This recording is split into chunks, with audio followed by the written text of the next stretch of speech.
Seigneur quand il a rencontré Nicodème. On a vu Nicodème qui est venu voir Jésus de nuit. La Bible dit qu'il est venu de nuit voir le Seigneur. Pourquoi Nicodème est-il venu de nuit? C'est qu'il était vraiment dans le besoin. Lui, un grand chef de la loi, un grand prédicateur, un grand enseignant, il se retrouve à avoir besoin de Jésus-Christ. C'est bien intéressant. Le seul fait même de se déplacer pour lui, ce grand docteur de la loi, est la démonstration de ce que ce monsieur reconnaît en profondeur que Jésus est Dieu. Il avait quelque chose de particulier, quelque chose de spécial que Nicodème n'avait pas. Et donc, après son entretien avec Nicodème, dans le chapitre 4, là on voit Jésus qui venait de s'entretenir avec la femme samaritaine. Et suite à toujours cet entretien, il va dire quelque chose d'important à cette femme. Dans le chapitre 4, versets 23 à 24, il dit à cette femme, mais l'heure vient, et elle est déjà venue où des vrais adorateurs adorant le Père en esprit et en vérité. Car Dieu est esprit, et il faut que ceux qui l'adorent, l'adorent en esprit et en vérité. Jean chapitre 4, versets 23 à 24. Et c'est toujours dans cet esprit du service de Dieu dans la vérité que nous sommes. Dans cette quête de vérité que nous trouvons et que nous allons encore poursuivre notre étude qu'on a démarré la dernière fois, dans le livre de Romains, nous étions en train de voir ce qu'est le culte auquel Dieu prend plaisir. Et nous pouvons encore lire ces deux merveilleux versets. Romains chapitre 12, versets 1 à 2, je lis. Je vous exhorte donc, frères, par les compassions de Dieu, à présenter vos corps en sacrifice vivant, saint, agréable à Dieu, ce qui est votre service intelligent. Et ne vous conformez pas à ce siècle, mais soyez transformés par le renouvellement de l'intelligence, de votre entendement, pour que vous discerniez quelle est la volonté de Dieu, bonne et agréable et parfaite. Amen. L'apôtre Paul se trouve face aux chrétiens de Rome, non aux croyants qui étaient à Rome. Et à Rome, Paul était confronté à la contrefaçon religieuse. Vous allez lire tout le chapitre des Romains, vous allez comprendre que l'apôtre Paul était beaucoup en train d'insister sur la vérité de l'évangile, la différence qu'il y a entre quelqu'un qui a cru en Christ et les bons religieux qui se faisaient voir à Rome.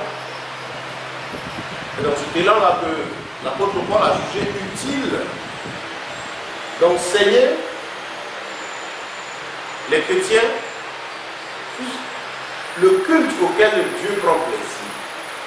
Il y avait tellement de culte, tellement d'adoration, tellement de prières, de manières de faire, qu'il était important pour lui d'attirer l'attention des chrétiens sur ce culte que Dieu avait.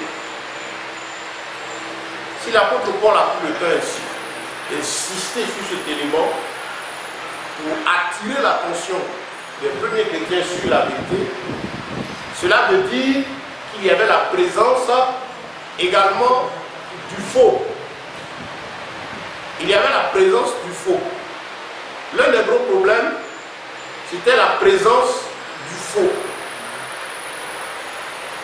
Vous savez, au temps des apôtres, l'Église commençait, et le diable tout de suite aussi, comme il a toujours fait, cherchait à copier les choses de Dieu. Lui s'adapte aux situations.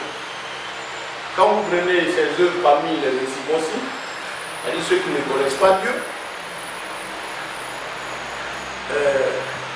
il n'y a pas affaire de Dieu là-bas. Parmi eux là-bas, son travail consiste à les attacher davantage à leur péché, les attacher au monde. Ce qui est différent quand il vient au milieu de nous les chrétiens, il sait qu'il ne peut pas nous empêcher d'adorer notre Dieu. C'est une chose que le diable n'a pas le pouvoir de faire. Empêcher l'être humain de supplier à un Dieu ne peut pas. Parce que Dieu a créé l'homme, la Bible dit Dieu l'a fait à sa ressemblance. On se rappelle de l'histoire de la création, le Seigneur a fait la boue, il a fait la masse qui était là, mais c'est le souffle de vie qu'il a insufflé dans les narines de l'homme qui a donné vie à la créature que nous sommes. Nos ancêtres, donc, c'est par le souffle de vie de Dieu, ils ont commencé à fonctionner. Et on a une expression que les hommes qui ne veulent pas reconnaître l'existence de Dieu utilisent quand même. On dit il a rendu l'âme. Rendre l'âme. Que son âme repose en paix. C'est intéressant tout ça. Les gens ne reconnaissent pas. D'après eux, ils ne reconnaissent pas l'existence de Dieu. Pourtant, ils ont des expressions qui parlent. C'est-à-dire de façon Dieu a mis en nous. Il est incontournable. Quand vous lisez Romains chapitre 1, le Seigneur a dit tout ce qu'il faut pour reconnaître l'existence de Dieu, Dieu a mis cela sous leurs yeux. Mais comme ils ont décidé de s'endurcir, le Seigneur les a livrés aux penchants de leur cœur. Sauf qu'il faut n'importe quoi. Donc pour toutes ces choses, Dieu va les appeler en jugement. Pour dire que Dieu donne l'occasion à tout être humain d'avoir accès à sa grâce. Il n'y a pas un de nous qui dira de son vivant, aucun être humain ne dira qu'il n'a pas eu l'occasion d'entendre parler du Seigneur. Surtout dans ce siècle-ci, le nom de Jésus est partout. Et celui qui dit qu'il n'a pas entendu, il ment. Et qu'il ne voulait pas en entendre parler. Donc Dieu donne l'occasion à tout un chacun, selon les époques. Avant Christ aussi, il avait sa méthode qu'il utilisait aussi pour attirer l'attention des humains sur lui. Il a tous les lacs, il est éternel. Vous allez dans les différentes langues, dans nos différentes régions, même avant l'arrivée des colons, et avec les missionnaires catholiques, eux, les gens ont l'habitude de dire non, que nos parents ici faisaient l'adoration, et que c'est les missionnaires qui sont venus, les colons sont venus, et ils ont utilisé le nom de Dieu pour assujettir nos parents. La conquête du pouvoir par la parole de Dieu, sous le couvert de la parole de Dieu, n'existe pas depuis aujourd'hui. Même en Europe, ça a toujours existé. Quand les Romains ont voulu continuer d'asseoir leur domination, après la venue de Jésus et la vie de ses disciples, juste avant que le nom de Jésus prenne toute l'Europe, il s'agissait d'avoir le pouvoir, d'agrandir son pouvoir par la guerre. Et quand on voyait l'empereur romain Constantin et toute sa suite, je dis, mais tiens, vous allez faire la guerre, il y a un nouveau truc ici qui attire l'attention de tout le monde, c'est la religion. Pourquoi ne pas se faire religieux? Dit qu'on est envoyé de Dieu. Il y a une chose à laquelle ils ont remarqué que l'homme se soumet en tout temps, c'est la vie spirituelle. C'est comme ça que Constantin s'est dit, papa et père, égal de Dieu. Mais si Dieu l'a pas voté, on va mettre la crainte dans le cœur des gens et asseoir leur domination par le règne de la religion. Donc la conquête du pouvoir par les religions ne date pas depuis aujourd'hui, avant même l'Afrique, ça existait même en Europe. Donc quand les gens disent non, ils sont venus, ils ont fait ceci, ce sont les histoires. Et ce qui est très intéressant, les gens ont toujours voulu utiliser le nom du Seigneur pour assouvir, sinon arriver à satisfaire leur dessein, le mauvais dessein, le mauvais conseil. Mais ils ne savent pas qu'ils ont toujours contribué à glorifier Dieu. Cela a toujours produit aussi un effet. C'est qu'ils emploient le nom de Dieu. Ils courent vite avec pour essayer de s'enrichir, d'asseoir un pouvoir, une puissance, une force, un règne, une religion. Mais en même temps, quand ils parlent de Dieu, là où on parle du faux, franchement, le vrai va se présenter. C'est la même chose. Là qu'on parle du vrai, il y a toujours le faux aussi qui tourne autour. Donc eux, ils ont pensé conquérir le cœur de nos parents avec leur soi-disant évangile, les missionnaires Vaticano, non, les catholiques. Mais ce qu'ils ont contribué à faire, c'est qu'ils ont transporté avec eux la parole de Dieu. Et si vous rappelle dans l'histoire, ils avaient de grosses Bibles, mais ils avaient des interprétations, et comme ça, jusqu'à ce jour, ils ont à eux leur interprétation des Écritures, mais n'ont jamais voulu encourager les gens à lire la Bible. Alors qu'ils ne savaient pas qu'ils transportaient avec eux la parole de Dieu. Même s'ils vont traverser beaucoup de versets dedans, toujours est-il qu'on ne peut pas cacher Dieu. De la même manière, le soleil se lève et que tout le monde le voit, c'est comme ça que la lumière de l'Éternel finit toujours par attirer l'attention de tous. On ne peut pas le cacher. Donc ils l'ont fait, transportant la parole à eux. Mais il y a eu des gens dans l'histoire aussi, à la suite de leurs mauvaises œuvres, qui ont cherché à en savoir davantage du Dieu. Puisque de toute façon, on allait prendre nos différentes langues, nos différentes religions, nos différents peuples.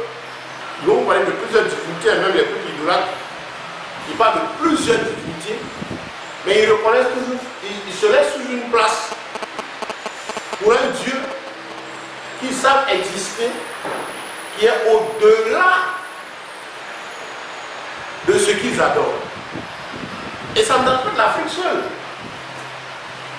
En Afrique, si vous prenez les accords, ils vont parler de tous les dieux avec des noms, mais ils vous diront, nous parlerons de Nyamupri. En anglais, ils vous disent qu'il y a un Dieu qui est bien au-delà. Et quand vous avez fait des recherches, ils diront non, il est tellement grand qu'on ne peut pas l'approcher comme ça, on est obligé de passer par les petits là.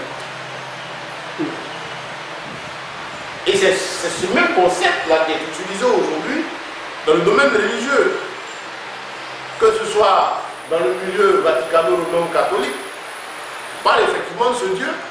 On dit il est tellement grand, il est tellement haut, qu'il a des représentants ici, des gens qui sont carrément ses conseillers, ses messagers, qui sont censés être ceux qui peuvent expliquer aux autres qui est Dieu. Et ils vont avoir des habits spéciaux pour que le peuple qui est en bas se dise que tiens, eux là, ont vraiment atteint leur niveau de vie. Cela aussi se voit dans le milieu dit évangélique et protestant. Parce qu'aujourd'hui, beaucoup de prédicateurs sont en train de travailler à faire savoir au peuple de Dieu qu'ils n'ont pas la capacité de rentrer dans la présence de Dieu. Et ils seront toujours au-dessus d'eux spirituellement. Et que pour entrer dans la présence de Dieu, il faudrait vraiment eux leur apport, leur appréciation. Et que s'ils maudissent, les gens sont foutus. S'ils bénissent, les gens sont heureux.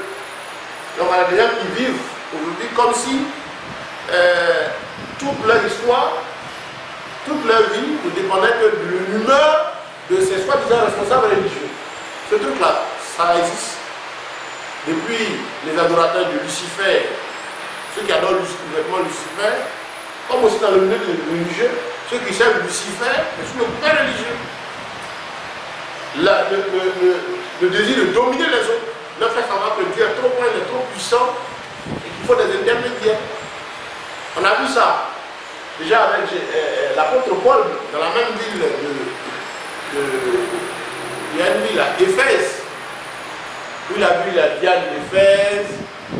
Il y a une autre ville, il a regardé à Athènes, où il était invité dans le repas d'en parler. L'apôtre Paul dit, quand il a pris la parole, il dit, mais j'ai parcouru votre vie, je vois que vous êtes vraiment des gens spirituels, des gens intéressés aux choses de l'au-delà, au point que, bon, vous avez plein de statues, au point que vous avez des biens, un monument là, sur lequel vous avez un Dieu inconnu. Ça fait rire parce que les Athéniens se disaient quoi?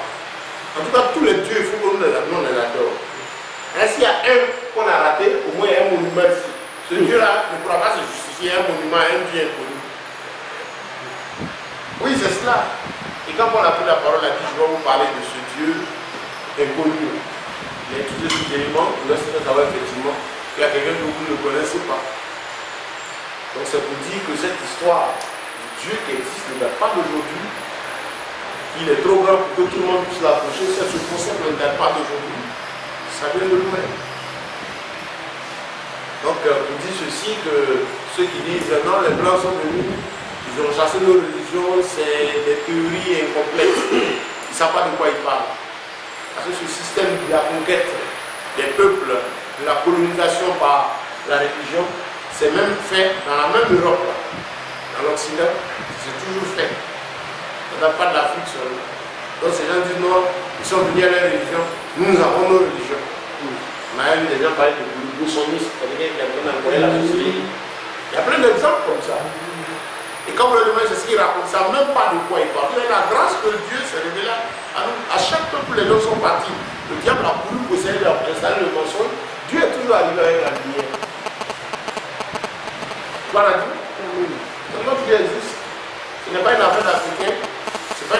noir ou de blanc, il s'agit de vie éternelle, de l'âme que Dieu a mis en l'homme.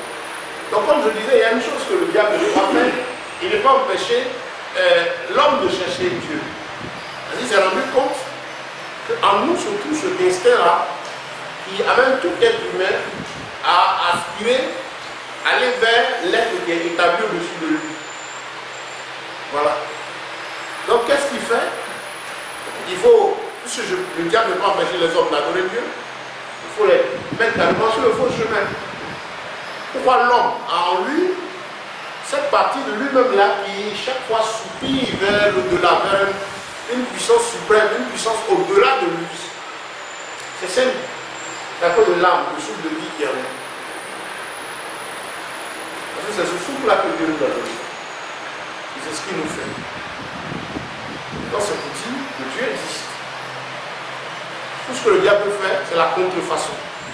Et donc je disais que cette contrefaçon, il l'amène un peu partout. Parmi les païens, bon, il n'a pas tout le travail à faire, mais il ne croit pas en Dieu. Et je nous dis, il y a du gros boulot pour lui. Bon, je ne vais pas les empêcher d'adorer Dieu, mais il faut au moins mélanger les choses. Les concepts, les idées, les appréciations. Bon, si on parle de culte à Dieu, il faut que je fasse qu'il y ait un contre-culte qui ressemble à un culte, mais en fait, qui n'est pas un culte. Les Vaticanaux ne même pas de messe. On a cherché la définition du mot messe, ça n'a rien à voir avec un culte. C'est une cérémonie où on n'a que des rituels, des actes qu'on pose adressés à une divinité, dirigés par des conducteurs et des actes que toute la foule doit, sans rien chercher à savoir, pratiquer à la lettre, réciter. C'est ça la messe. Et il faut bien le dire que c'est une messe, ce n'est pas une culte à Dieu. Et même mettre devant une messe. Est-ce qu'il y a des définition de messe? Et c'est très clair. Et près de le monde. Vous savez, atteindre Dieu, c'est par l'esprit. Comme chaque être humain en celui-là, en lui l'instinct d'adoration. Si Dieu ne l'a pas ouvert l'esprit, il choisit toujours la facilité. Dieu, allons là-bas, le dimanche matin, il y a messe. Quelqu'un est là pour nous citer les choses pour nous, on va. C'est qu'il suit, il est là aussi pour pardonner. Ils ont tellement tout bien arrangé. Il pardonne les péchés, le confessionnat, le gars va, il pêche, il vient, il confesse, mon père des péchés, lui pardonne aussi, le gars c'est dans le noir, l'autre de l'autre côté, il y a un petit carré, il a fait confesser. Quand il finit, il ne peut pas des péchés. On le bénit, il y a l'eau même qu'il a béni, tout ça, il verse sur lui. Il ne sait pas d'où l'eau là vient. Quand Jésus est venu, il n'a pas laissé l'eau bénite. Des bougies. On crée un environnement avec des anges, des gens qu'on décide. Donc quand le gars rentre là, regardez-les rentrer le dimanche matin dans ces lieux. C'est là qu'ils sont, c'est tout droit. Ils sont sérieux. Si les gens se font pardonner les péchés. Il y en a qui disent, mais tu veux mes péchés un peu. Il fait un peu de cérémonie, de la chorale qui chante. Il faut pitié. Dans la prière, il faut pitié. J'ai une prière de leur pardonner leurs péchés aujourd'hui à l'heure de leur mort. Ils sont dans le péché seulement. Ils pêchent. C'est-à-dire, on leur a fait savoir qu'ils ne peuvent pas se défaire du péché. Mais s'ils pêchent, ils n'ont qu'à venir négocier. Si l'autre meurt, il paye la messe, nous on fait les rituels, on a dit qu'on a les péchés, c'est quelque chose qu'on va faire de ça, on l'envoie purgatoire, la Bible n'en parle pas, s'il meurt, on l'envoie dans un endroit, on le purifie, on le laver, on va souffrir un peu, puis après ça au ciel. C'est bizarre, hein? Quand on a les films d'Hollywood, ces gens, ce sont tous des mystiques, des adorateurs de Lucifer, mais comme je dis, en réalité, les grands maîtres eux-mêmes reconnaissent l'existence de notre Dieu. Mais ils disent qu'ils ont choisi Lucifer parce que grâce à Lucifer, ils ont la connaissance. Près de Hollywood, ils font toutes les village, la mafia, tout ça. Mais quand un meurt, il faut voir l'église. Ils vont prendre le prêtre, ils font la tâche, on le paye. C'est un prier pour le repos de l'âme. Ça veut dire qu'ils savent qu'il y a un problème après. Les gens dépensent, ils ont pris pour un cadavre. qu'il y a un problème là. Pourquoi on m'appelle d'abord? Le problème, c'est pas la mort elle-même. C'est après ça, il y a quoi? Tu vois, quelqu'un, il a une bouche, il a une animée, quoi. Le souffle qui le bouche, c'est fini, il n'y a rien. Zéro pointé, il est bouché. Moi, tu m'as vu, tu sais qui je suis. Je roule dans la main, je roule dans l'affinity. Je dis n'importe quoi. Le gars pense que après lui sur la terre, il n'y a personne d'autre. Mais quand il meurt, il est bouché, c'est fini. Ils ont même fabriqué des mots pour dire ce dernier, on fait des obsèques. On fait pas des funérailles. Pour le pauvre, on fait les funérailles. Donc pour ceux riches, les obsèques et l'inhumation. On va l'enterrer, on ouvre la terre, on le met dedans. Donc, quand on change de mot, c'est la même chose. Parce qu'il y a un cadavre de riche et un cadavre de pauvre. Donc, quand nous tous les amis prennent deux cadavres d'un pauvre, même au cimetière, encore, il y a des camps. Les gloires sont rendues à Dieu. Lui, c'est le souffle et l'attend. Il n'a que faire des richesses, il n'a que faire de la gloire, de l'apparence d'un homme. Il attend au tournant, c'est ton souffle de vie là, c'est ça qui l'intéresse. Donc voilà. C'est très important pour nous comprendre. Les religieux existent. Je peux empêcher les hommes d'adorer Dieu, mais chacun est obligé de faire à sa manière. Quand vous allez prendre vos Bibles, le mot secte, ça c'est quantifié. On a l'habitude d'employer ce mot-là, le mot secte, quand tout de suite il sort de la bouche du chrétien, il s'agit pour nous de loges juifs. N'est-ce pas? On est une secte, c'est tout de suite une loge. Non, une secte, c'est pas cela. Le mot secte veut dire section, une partie de quelque chose. Je vais retrouver ce verset-là dans le livre de Corinthiens, où l'apôtre Paul est en train de dire aux Corinthiens, dit, mais j'apprends que 1 Corinthiens chapitre 11, verset 18 à 19. 1 Corinthiens chapitre 11, verset 18 à 19. C'est pas moi qui ai écrit, hein. Écoutez bien. Et d'abord, j'apprends que lorsque vous vous réunissez en assemblée, il y a parmi vous des divisions. Je le crois en partie. Car il faut qu'il y ait aussi des sectes parmi vous, afin que ceux qui sont approuvés soient reconnus comme tels au milieu de vous. Amen. Le mot secte, ça veut dire section, une partie de quelque chose. L'apôtre Paul, en son temps, s'adressait aux chrétiens de Corinthe. Comme à l'heure début, on parlait des chrétiens de Corinthe, c'est-à-dire les chrétiens qui étaient dans la ville de Corinthe, les chrétiens qui étaient dans la ville d'Éphèse. Voilà. Si était là aujourd'hui, il y a les chrétiens d'Abidjan, les chrétiens de Macori, les différents quartiers, ces différents groupes, se retrouvent entre eux, et ces chrétiens qui étaient là, prennent le temps de suivre l'un après l'autre le peuple, il n'y avait pas de souci. Mais déjà, au niveau de l'église de Corinthe, les clans avaient commencé à naître. Les dénominations avaient commencé à naître. Les gens disaient non, moi je suis de Paul, l'autre dit non, moi je suis d'Apollos, de Silas. Comme l'église de Corinthiens, l'église de Corinthe a été marquée par le désordre. Et donc là-bas, il s'agissait pour certains de dire non, c'est vrai, nous on prie tout Jésus, mais nous on préfère Paul quand il prêche là, c'est lui, nous on préfère. Nous on préfère Silas, nous on préfère Apollos. C'est pas la même chose qu'on va le faire. Moi je suis chrétien Assemblée de Dieu, je suis chrétien baptiste, je suis renouveau charismatique, je suis. Bon, vous avez tous les noms que vous connaissez. Là c'est impliquant, tout ça fait mal à ceux qui défendent leur intérêt religieux et communautaire, parce qu'ils veulent à tout prix amener les âmes du Seigneur, apporter la marque de leur entreprise qu'ils ont créée. Je vais faire le mot, ce sont des entreprises, du business, le dos de la parole de Dieu. Il n'y a pas de chrétien baptiste, il n'y a pas de chrétien assemblée de Dieu. Il y a ce qui est censé exister, ce sont les disciples de Christ qu'il faut faire. Dans ces différents endroits, ça doit être des rassemblements, ou bien des points de rassemblement, où le travail consiste à orienter les âmes vers le Seigneur. Je ne suis pas en train de dire que je suis contre les rassemblements, non, c'est pas cela. Il faut toujours que les gens se rassemblent pour continuer d'édifier leur foi. Ceux qui nous suivent, je vous invite à suivre le message passé, comme ça a été enregistré, on va parler de cela, le culte.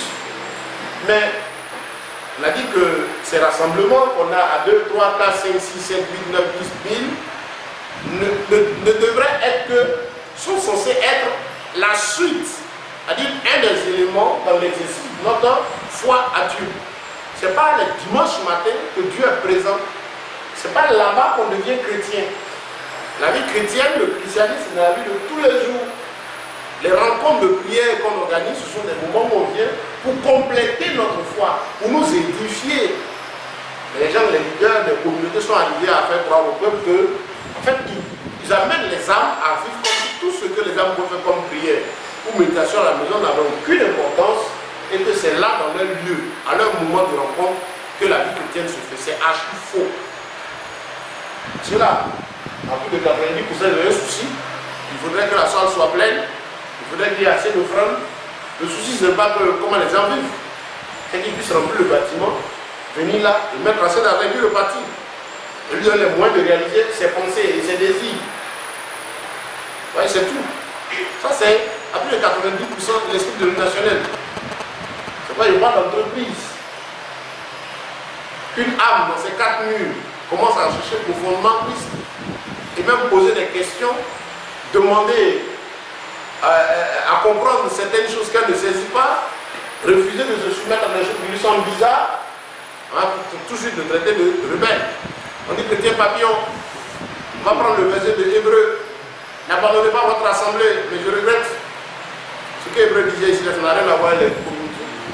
Ne comparez pas ces assemblées qui sont des rassemblements d'hommes, des fois de business, où il y a un groupe qui entretient une foule, à l'assemblée des saints, la Bible ici.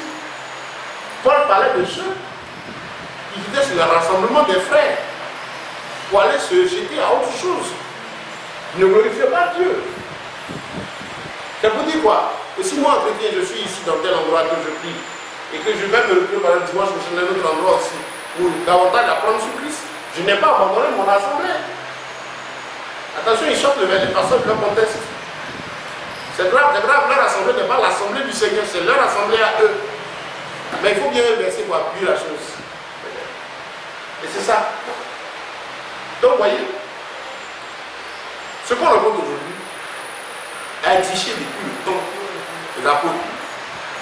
Dès que l'évangile est rentré en marche, Satan aussi a commencé à la réplique. C'est ça. Ça commençait aussi quand Moïse a été institué pour conduire le peuple, il y a eu en même temps sur la révolte à côté, l'imitation. Ça a toujours existé. Il n'y a rien de nouveau sous les cieux. Donc ici, quand on est dans le Corinthiens, le mot secte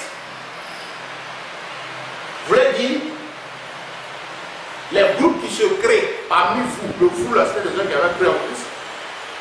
Paul dit qu'il faut qu'il y ait des secteurs parmi vous, des divisions parmi vous, pour qu'on sache qui est le Dieu. Et donc une secte, on parle de secte dans le christianisme, c'est tout ce qui est bâti sur le nom de Christ, mais avec une bonne partie des enseignements de Christ sans le tout. C'est pas d'ailleurs telle communauté, ils ont une bonne partie de la Bible qui les intéresse, les autres parties ne l'intéressent pas. Vous allez voir un autre groupe, une partie l'intéresse, l'autre partie ne l'intéresse pas. Le disciple, c'est pas ce qu'on a choisi dans tel groupe. Ou bien les théologiens de telle communauté ont décidé, c'est pas cela. Le disciple, c'est ce qui a été dit depuis la Genèse jusque dans comme on appelle l'Ancien Testament, après l'histoire du péché. Et dans le Nouveau Testament ensuite, qui est l'accomplissement de ce que Dieu a voulu dire dans la loi, jusqu'à la fin. Le disciple, c'est celui qui a toute la parole. On n'a pas dit que la Bible est les paroles de Dieu. On dit c'est la parole. Ça veut dire chaque chapitre est une portion de ces paroles-là. Le message de Dieu à l'homme. Le disciple, c'est le tout, il prend. C'est pas une partie. Très important à retenir. Donc quand on parle de secte, cela veut dire que ce sont des groupes, des individus qui bâtissent, d'après leur confession de foi, en utilisant une bonne partie de la parole et laissant une bonne partie. Les groupes dénominationnels sont des sectes sur le dos de la parole de Dieu du christianisme. C'est choquant de le dire, mais c'est ça. Ils sont des sections du christianisme, des sectes, des parts, des parties. Maintenant, toi qui cherches le royaume des cieux, tu veux voir une partie ou tu veux tout. C'est à toi de savoir que ce sont des sectes. Et maintenant, de chercher à édifier ta foi en suivant la parole de Dieu pour ne pas avoir une partie, mais être dans le tout. Et comme sur les sectes, ils choisissent ce qui les intéresse. Ils rejettent une bonne partie. Et si vous découvrez que ce qu'ils rejettent fait partie de la parole de Dieu, alors là, ça devient un problème. C'est tout. D'où les conflits interreligieux, interdénominationnels. On dit non, il y a l'association des pasteurs, il y a toutes les communautés qui se réunissent, ils chantent, ils prient, ils dansent, ils défendent leurs intérêts. Mais ils ne veulent pas que de la même manière ils se communisent entre eux, que le fidèle de leur assemblée aille pied sur le pasteur lequel ils communiquent. Rien à voir le cinéma. Il dit ma brebis. Ma brebis. Mes enfants. C'est le Père. Sa couverture spirituelle. Il y a des expressions pour emprisonner l'esprit des âmes. Les gens sont obligés d'être là. Le gars a un souci de faire 22 000 membres.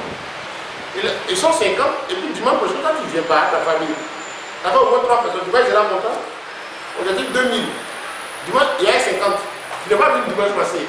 Dimanche suivant. Hein?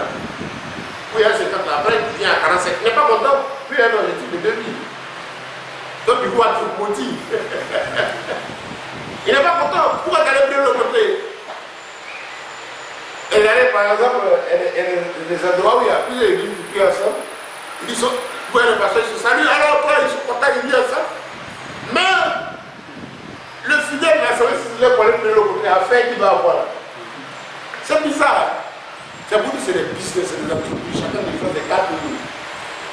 Pourquoi tu allais prier là-bas? C'est là parce que ce n'est pas pour ton âme, hein.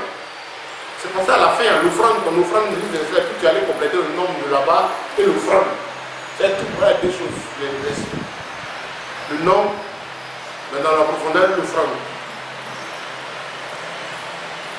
Ça, c'est. Tu ne peux pas mettre ton offrande. Ah! Elle t'a dit. C'était des endroits où on a mis des marques sur les enveloppes, on écrit les noms des gens. Il y a des numéros, chacun a son numéro là. Les fidèles qui sont numérotés. Je les enveloppes avec des numéros. Donc chaque mois on voit, si l'enveloppe n'est pas arrivée, c'est qu'il y a un numéro qui me concerne, qui n'a pas donné son argent. C'est devenu comme ceux qui vont mettre. Ils sont réunis un peu, mais s'il y a un problème, on va payer tes cotisations. Et il se plaignent, non, vraiment on cotise tout le temps. Et on parle de moi, non. Comme je n'ai pas fait la cotisation, non, pour aller faire la messe, la prière de temps, il dit, oh pauvre de toi. Frère, c'est pas ça, c'est pas vrai, c'est des gens qui travaillent à leur intérêt. Le culte que Dieu a créé, c'est la dédicace de soi-même à Dieu. Une vie sanctifiée, consacrée au Seigneur.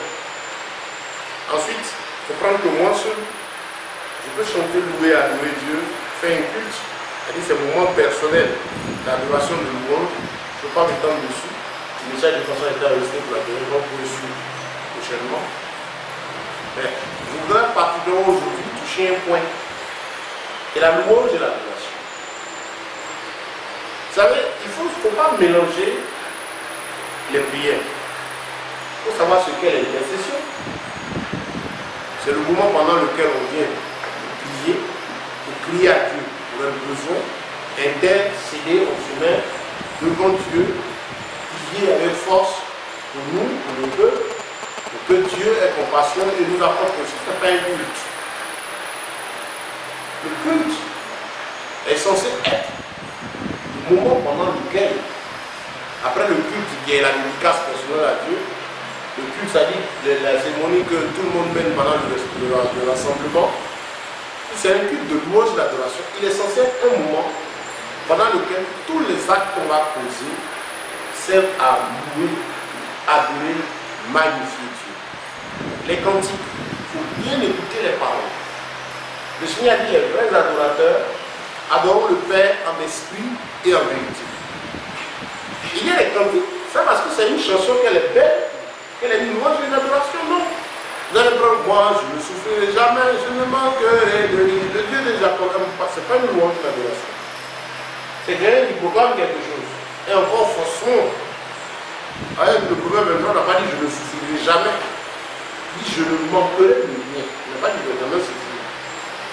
Là, je ne peux pas dire, vous écoutez les paroles de presque tous les cantiques qui se chantent aujourd'hui dans les rassemblements. Je dirais près de 90% ne sont pas des louanges et des adorations.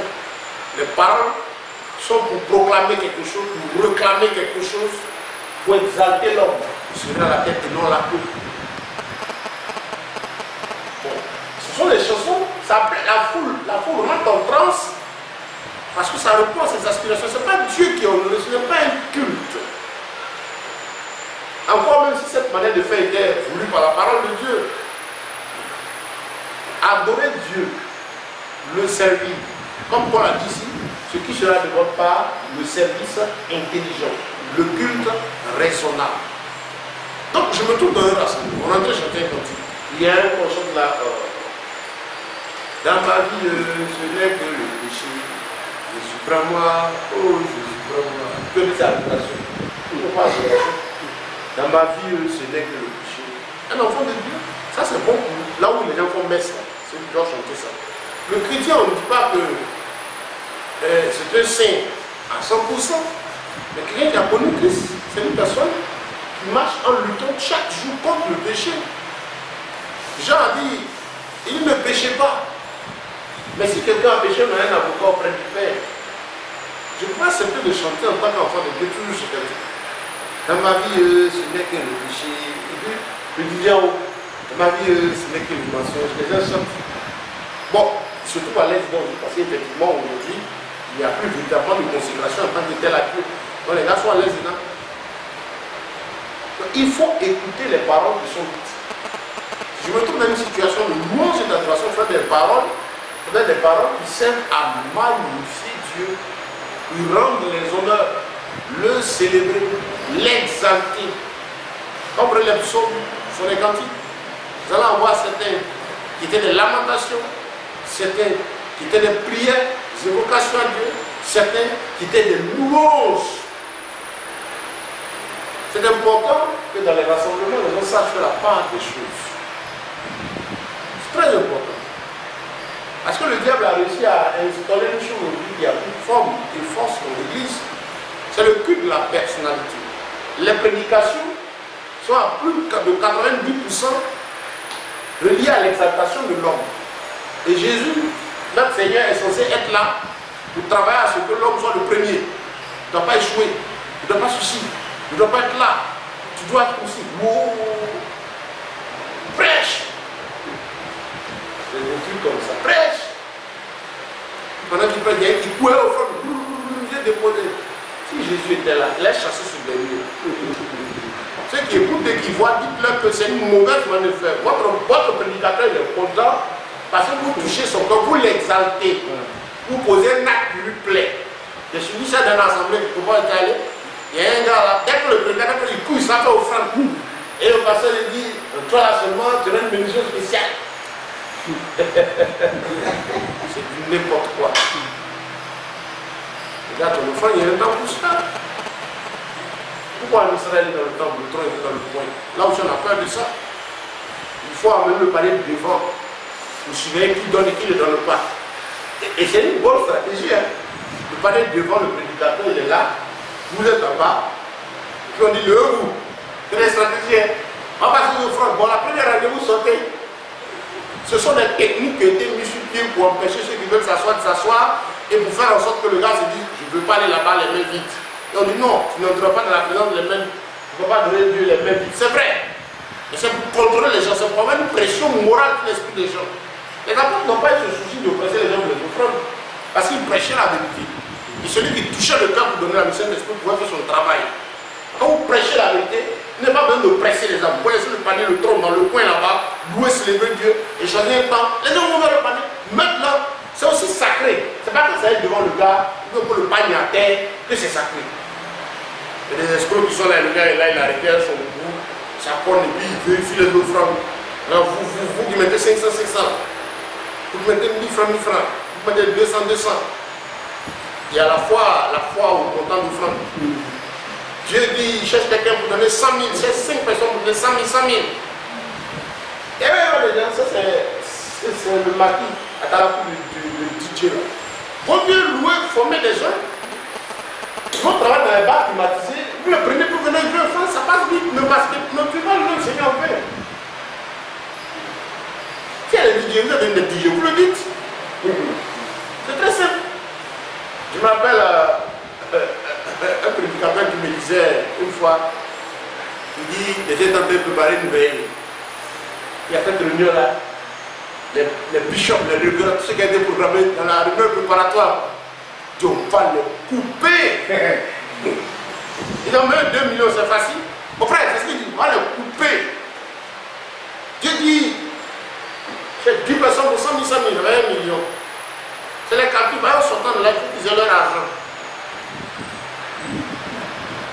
C'est une vaste. Je ne sais pas comment employer, c'est un vaste système d'escroquerie qui est suivi. On n'a pas besoin de pousser quelqu'un pour donner à Dieu. Celui qui touche le cœur de Dieu, c'est le Saint-Esprit. Il faut rendre témoin à la vérité. Et l'homme même, là, il saura manifester sa reconnaissance à l'éternel. Mais ça n'existe plus maintenant. Ils sont obligés de ramener tous les vieux systèmes. Donc le gars, quand il a des problèmes, je préparais une conférence quelque part et je devais aller visiter la salle de la conférence de la Bibliothèque nationale.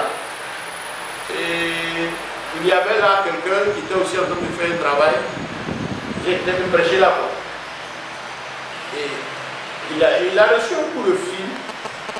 Et la personne lui expliquait son problème. Il dit, mais tu as des problèmes souvent. Est-ce que tu as payé ta dîme même? Mais les problèmes là, quand tu ne peux pas dire ces problèmes en même temps, il n'a qu'à vivre comme il veut, mais s'il paie la dîme, il sera payé. L'escroc, voleur, on lui dit ça. Pas vrai? Les gars vivent mal.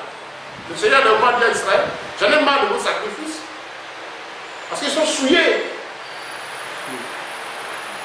L'adoration. Une offrande, c'est sacré à l'éternel. On aurait eu le temps de toucher le sujet sur la dîme. C'est un sujet que les gens n'aiment pas, même pour aller sur le site www.jesusinAction.net. La dîme est toujours d'actualité. Et on trouverait qu'on va prendre le sujet tout doucement pour comprendre l'histoire du service de Dieu avec les biens. Depuis la Genèse, les premiers hommes jusqu'à maintenant. S'il y a une discussion aujourd'hui autour de ce sujet sur la dîme, ça veut dire en réalité qu'il y a un problème qui existe. Je ne suis pas en train de dire qu'il ne faut pas faire d'offrande à Dieu. Donc vous allez comprendre pourquoi est-ce que les gens sont obligés de nouveau de mettre l'accent sur tout à fait de dîme. Regardez depuis que Jésus est venu, juste fouillez vos Bibles, hein. Vous faites l'étude, c'est simple. Vous allez voir l'histoire de l'offrande. Vous prenez comment est-ce que dîme et tout ça, c'est offrir, donner à Dieu. Comment l'offrande a commencé dans la vie. Depuis les fils d'Adam, jusqu'à l'entrée en scène du péché, jusqu'à Abraham. Quand Genèse chapitre 14 et 15, là où le mot dîme va apparaître la première fois. Mais avant ça, les gens donnaient à Dieu. Il y avait les prémices qu'ils apportaient. Comment le mot dîme est venu pour la première fois, c'était avec Abraham. La deuxième fois, c'était avec Jacob, qui dit au Seigneur, si tu me bénis, je donne la dîme de tout. Et quand, avec Moïse, c'est devenu une loi, comment ça a été vécu tout le temps de l'Ancien Testament. Et puis, comment dans le Nouveau Testament, la chose s'est accomplie. C'est très important. Je ne suis pas venu abolir la loi, je suis venu l'accomplir. Faites attention, tous les sujets que les gens utilisent aujourd'hui pour imposer la dîme dans l'esprit des âmes, tous les versets sont pris dans l'Ancien Testament. Suivez très bien. Je vous mets sur la piste pour faire vos recherches. C'est la parole de Dieu. Comme je dis, je continue depuis toujours, on ne paie pas de repas, je ne suis pas programmé d'un temps qu'on paie à je n'ai aucun intérêt, a dit non, qu'on ne peut pas la dîme, on paie la dîme. Mais il faut savoir la vérité à ce sujet. Comment, quand Jésus est venu, la chose a été décrite par les apôtres autour de lui, et après son départ au ciel, et l'effusion de l'Esprit sur l'Église, comment les disciples, les apôtres ont vécu ce qu'on appelle jusqu'à la fin. La seule fois où Jésus a parlé de dîme, je crois, 2 fois, c'est qu'elle a repris les pharisiens. Il dit, vous payez la dîme de ceci, vous faites ça. Donc vous aurez pu d'abord obéir à la loi, et puis ne pas négliger le reste. Point d'interrogation. Et la deuxième fois, il a une parabole. Le gars dit, oh, je ne suis pas comme le pauvre, je paye, tu m'as dit, me fais ceci. Il y a 2 fois où Jésus en a parlé. Mais en même temps, il y a une parabole pour les pharisiens parce que quand il est venu, il a appris, les pharisiens avaient l'habitude de dire, comme on vous dit aujourd'hui, si le pasteur n'a pas mangé, vous serez malheureux. Vous ne pouvez pas être bien. Et il y a toutes les paroles pour que les pauvres âmes croient que leur bonheur dépend du bonheur du pasteur. Non. C'est ce qui est fait. Et quand Jésus est venu, vous connaissez déjà cette mentalité. Ce n'est pas aujourd'hui ça existe. Donc les pharisiens ont réussi à mettre ça dans l'esprit du peuple. Et il passe avec son goût, avec sa barbe, son bonnet. Ah, les gens ont peur. Mais quand Jésus est venu, il a dit, bon, donnez-leur vous-même à manger. Ça a énervé les pharisiens. Au lieu de venir défendre nos intérêts face à ce peuple, c'est la même chose que tu fais. C'est comme moi, je ne suis pas ami à beaucoup d'hommes de Dieu parce que dis, mais viens, au lieu de défendre nos affaires, il y a un qui m'a dit, mais ça, tu ne dois pas dire ça en public. Entre nous, c'est des vérités, mais viens, on va en parler. Et il m'a dit, non, tu vas demander de ce que tu dis. Je donne l'enseignement sur la dîme et les offrandes, là. Il dit, c'est vrai, mais bon, les temps sont venus, les gens n'ont plus, donc on a envie de ramener ça. Autant les apôtres, les gens donnaient plus que des dîmes. Autant de l'église biblique, les gens donnaient plus que ça. Quand Dieu a frappé Ananias et Saphira, c'est pas parce qu'ils n'ont pas donné tout le bien. Mais c'est simplement parce qu'ils avaient menti. C'est parce qu'ils avaient menti. Mais ils en faisaient au-delà de ça. Parce que l'évangile était prêché dans toute sa pureté et le Saint-Esprit convainquait le cœur des gens de lui donner. Ils apportaient avec joie. Bon, aujourd'hui, on dit aux âmes de prendre crédit, de venir donner. On dit aux âmes de faire ceci. C'est pas vrai, c'est pas biblique. De signer chèque. Prenez des engagements. On vous met en prison. Faites des vœux. On distribue même des enveloppes. C'est une stratégie. On appelle ça manipulation mentale. On se fait dans l'autre mystique. Comment amener quelqu'un à s'exécuter, à faire ce que l'individu veut, en étant sous contrôle.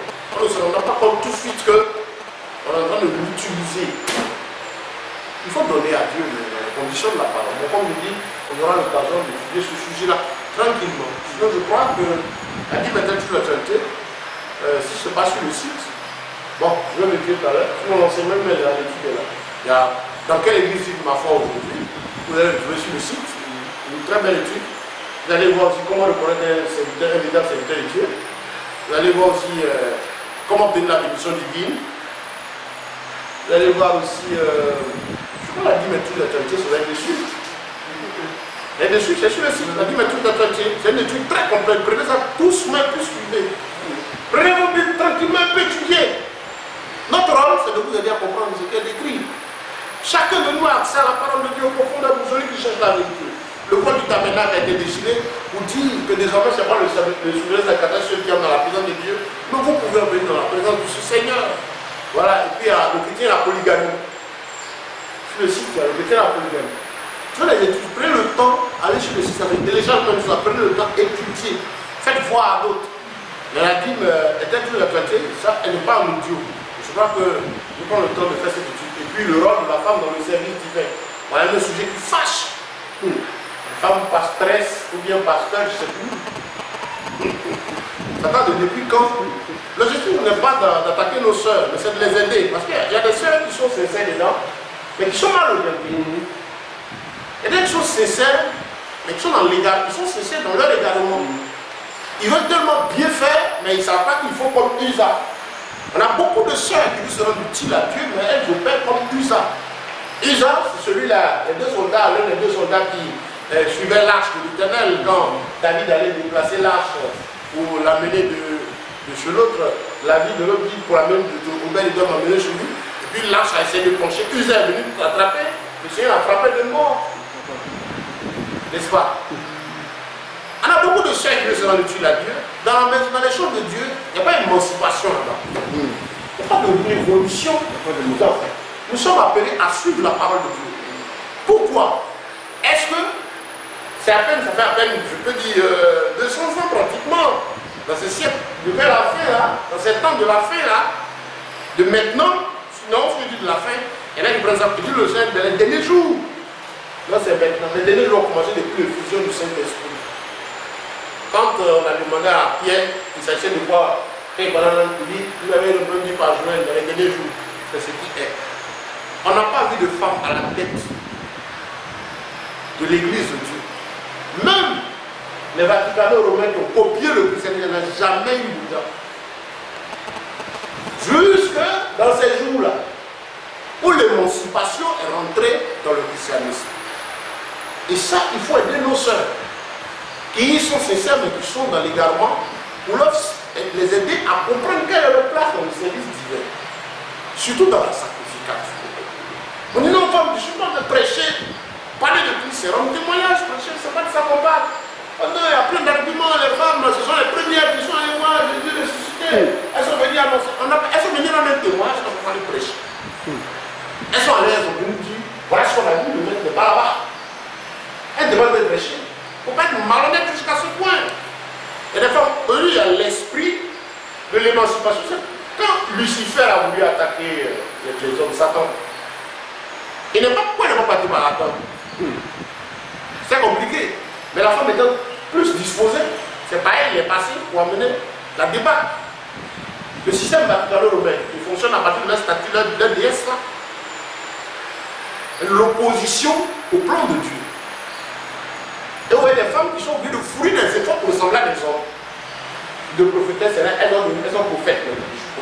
Non, l'esprit de Dieu, il n'y a pas esprit, il n'y a pas cet esprit femme, il n'y a pas cet esprit dans le corps là, on peut voir. Le royaume des cieux, quand on va prendre le corps au niveau là, il n'y aura pas de dysfonction.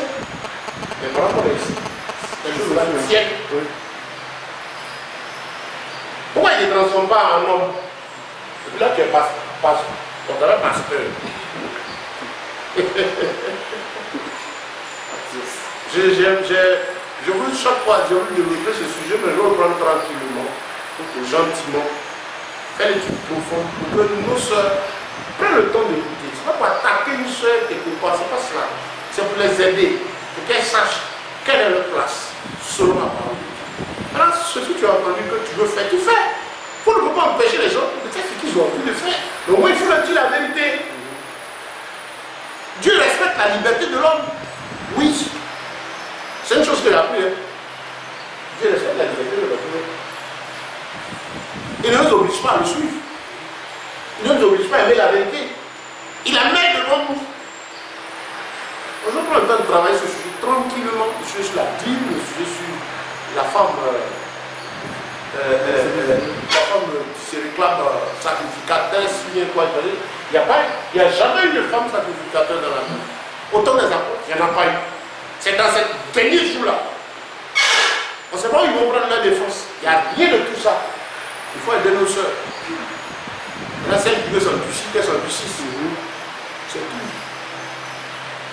Regardez aujourd'hui dans l'église, cette mentalité m'a appris beaucoup d'hommes de Dieu. Il y a des hommes de Dieu qui ont lutté à cette raison de l'adversité. C'est la tendance. Je suis beaucoup de débats, je suis LMTV, mais ils sont obligés d'accepter. Ils sont obligés d'accepter. Enfin, selon eux, tu n'es pas obligé de faire comme tout le monde. Dieu, ce n'est pas monsieur tout le monde. C'est sa parole ou rien. C'est très important pour nous.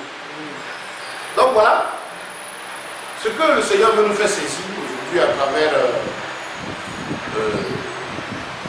la suite de ce qu'on a commencé le dimanche passé, c'est que le service divin doit être en accord avec la parole de Dieu. C'est pourquoi Jésus a été précis. Vous allez adorer le Père en esprit pas arrêter là. Pourquoi la vérité est en vérité? Le est en français, c'est une suite logique, vous avez dit, c'est un brique aussi. S'il avait dit de la donner le plan d'esprit, ça allait aider beaucoup de personnes. Chacun fait n'importe quoi, il fait tout le renversement, tout le bruit. C'est vrai. Mais est-ce que c'est en vérité? Voilà. Je dis que j'adore, je dis que je suis spirituel, mais est-ce que je suis dans la vérité? Tous les gens aujourd'hui qui vont faire de savoir que la Bible n'est pas complète. Il y a des dimensions dans lesquelles au-delà de la Bible, eux, ils sont. Pour que les gens acceptent leur péché. Moi, vraiment, je pense que quelqu'un qui va au-delà de la Bible. Je vais le suivre. Je ne le suivrai jamais. Je ne suis pas en détresse aussi. Parce que celui qui est mon Seigneur et mon Sauveur, qui est mon Maître, est toujours vivant. Je n'ai pas pour référence au père spirituel, un soi-disant prédicateur qui a 2000, 3000, 10 000 membres. Ça ne me fait rien. Il n'est pas ma référence. C'est dommage que des prédicateurs, j'ai beaucoup de frères que je connais bien aujourd'hui, mais qui malheureusement sont dans un tuer parce que leur référence, c'est un prédicateur qui est dans telle ville, il va ramasser ses fidèles pour les faire voyager, pour aller voir là-bas. Tu veux créer quoi? Il y a des bagues même, des bracelets même qu'on porte avec ces effigies de son enfant. Ça a quel sens? C'est de l'idolâtrie. Malheureusement, Jésus n'est pas mort, il est ressuscité. Il est passé par la mort, il est sorti du tombeau, on l'a vu monter au ciel, il en est redescendu par le Saint-Esprit, il est toujours là, il continue d'opérer, sa parole est esprit et vie. On n'a pas besoin de voyager pour aller le chercher dans le temple de quelqu'un. Oh, c'est dommage, c'est dommage. Non, il est riche. La Bible dit malheur aux riches de ce monde, quand il sera difficile à lui dans le royaume des cieux. On va me dire non, tu as besoin de la vie. Je ne sais pas.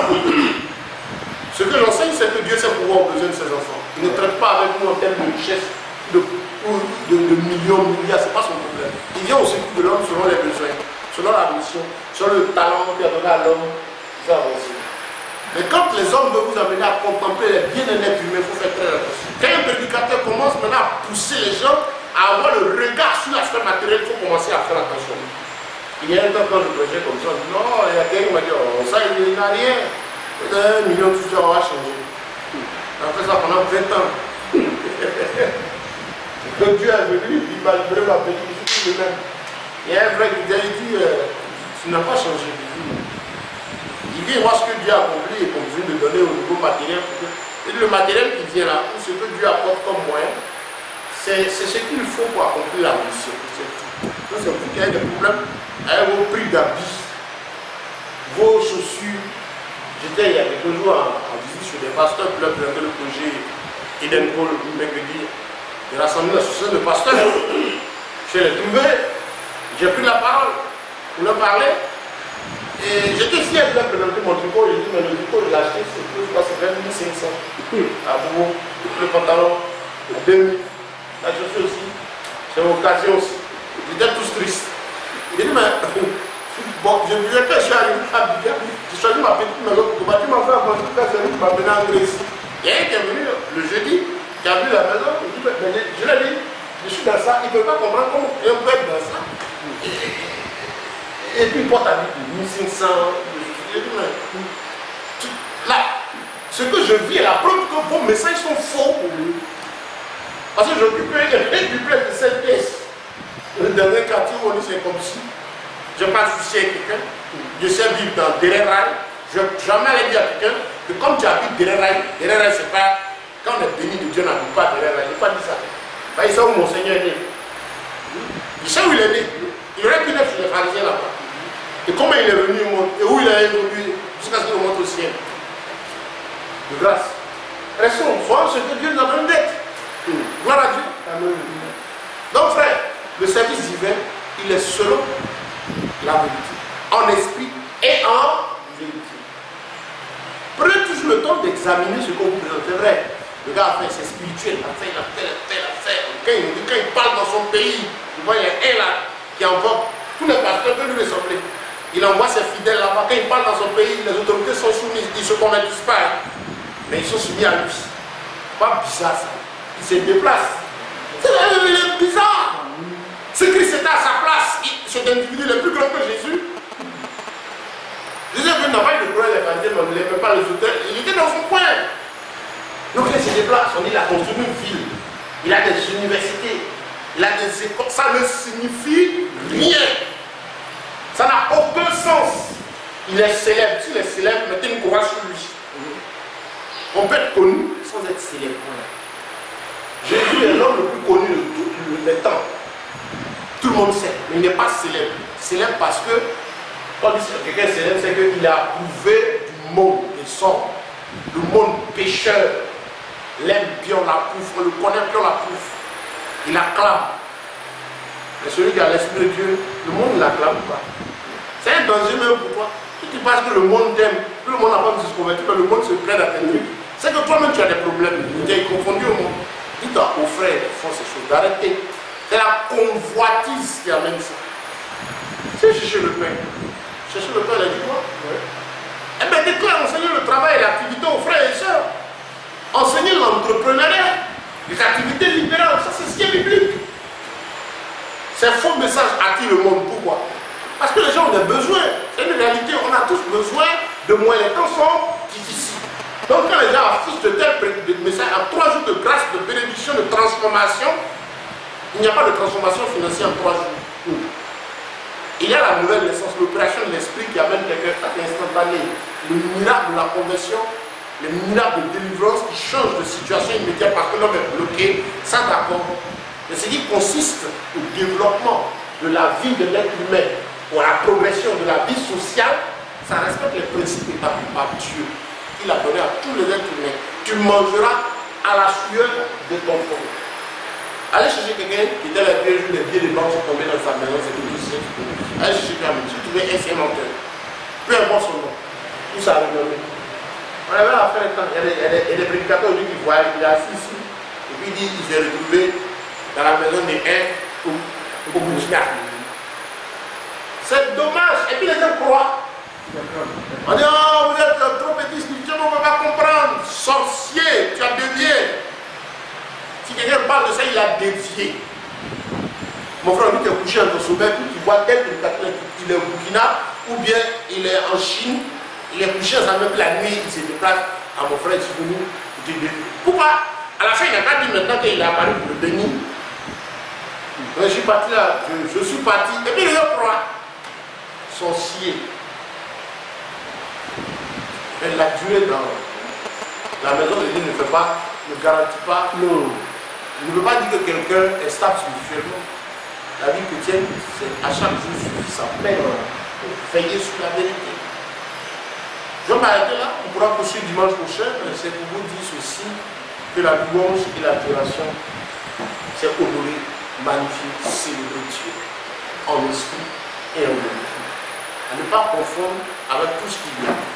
Chaque communauté, chaque groupe, qui est une secte, effectivement, sur le dos de l'évangile, célèbre et adore le Seigneur à sa manière, à ses façons. Les loges mystiques ne sont pas des sectes par rapport au christianisme, parce qu'ils ne sont pas une partie du christianisme. La Rose-Croix, la franc-maçonnerie, le bouddhisme, ça ce sont des sectes entre eux là-bas, adossés au luciférisme. L'adoration de Lucifer, chacun adore Lucifer, lui c'est tellement. Ils sont sectes entre eux. Il faut corriger ça. Quand on va faire du second. Et un chrétien qui est attaché à sa communauté, qui pense que c'est là, lui, il est fier de porter la marque de sa communauté, c'est malheureux. C'est, je ne sais pas, si vous dites chrétien sectaire ou bien quoi, c'est ce qu'il est. Pas que ça fasse mal, mais c'est ça. Je peux aller, je ne vais pas dire de ne pas aller dans le rassemblement, j'y vais, mais je cherche Christ en esprit, en vérité, sans être l'espace des 4 minutes. Si on veut t'emprisonner dans les 4 minutes, il faut sortir de là. Et si on veut t'emprisonner dans ces 4 murs, il faut sortir de là. Et lui-même est en prison déjà. Comme Jésus a dit au Père, il dit, vous ne pouvez pas rentrer dans le royaume, vous allez écrire, vous ne pouvez pas rentrer, vous ne pouvez pas ce que les autres ont. Les temps sont durs, on va vers la fin. Sachez que le jour du jugement, on sera seul de retour. Et tout ceci est dit que chacun éprouve cela. Ce que vous entendez, mettez à l'épreuve, étudiez, fouillez, examinez, si vous avez des questions, posez, peut-être posez, on va tous ensemble chercher. Celui qui a quelque chose à cacher, il ne veut pas qu'on mette à l'épreuve ce qu'il enseigne. Quand quelqu'un se reproche quelque chose, il ne veut pas qu'on mette à l'épreuve ce qu'il enseigne. Dieu nous bénisse. Amen. Et que le Seigneur nous inspire dans le service divin qui est à Miel. Amen. Donc nous allons prier, demandons au Seigneur de nous aider à marcher avec le esprit en vérité et particulièrement à la louer de célébrer conformément à